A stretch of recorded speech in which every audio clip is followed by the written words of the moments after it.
les outils numériques au service du stockage de matières premières agricoles, podcast numéro 2. Aujourd'hui, on aborde l'importance concernant la traçabilité du grain. Pour ça, on reçoit M. Bernard Valuis, président d'honneur de la Meunerie européenne. Monsieur Valuis, dites-nous, pourquoi est-ce important de pouvoir disposer d'une traçabilité de son grain ?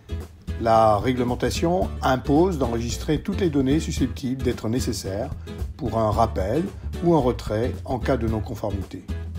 Mais aujourd'hui, la traçabilité qui doit être mise en œuvre tout au long des filières agricoles et agroalimentaires va bien au-delà de la réglementation. Il s'agit d'identifier les caractéristiques qualitatives correspondant aux attentes des utilisateurs, mais aussi, dans le cadre des plans de surveillance de la qualité sanitaire des céréales et des oléoprotéagineux, de réaliser des analyses sur les différents types de contaminants, métaux lourds, résidus de pesticides et mycotoxines. En quelque sorte, cela revient à produire la carte d'identité de chaque lot. Quels sont aujourd'hui les enjeux liés à cette traçabilité ?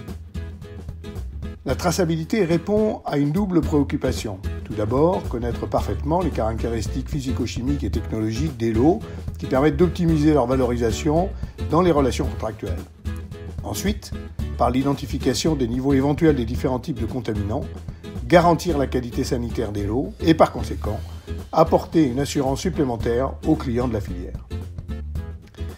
Mais la traçabilité rassure-t-elle les meuniers, les industriels, les consommateurs ?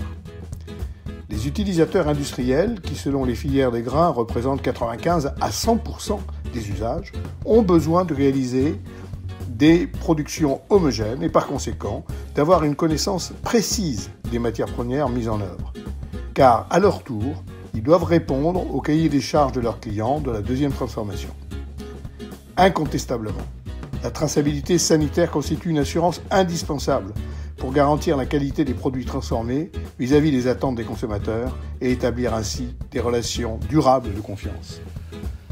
Enfin, la traçabilité répond aux demandes des consommateurs quant à la connaissance de l'origine des produits.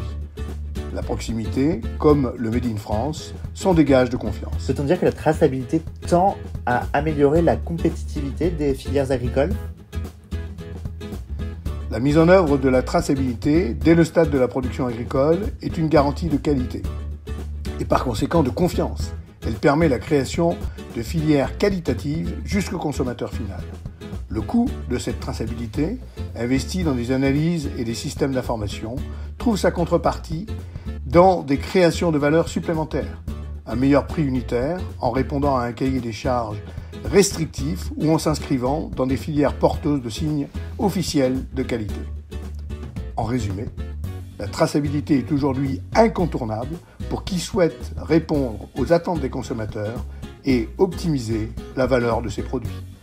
Merci beaucoup, Monsieur Valuis, pour ces réponses. On vous donne rendez-vous le 26 mars 2020 au stade Pierre-Mauroy et n'oubliez pas, Javelot vous propose un nouveau podcast dès la semaine prochaine.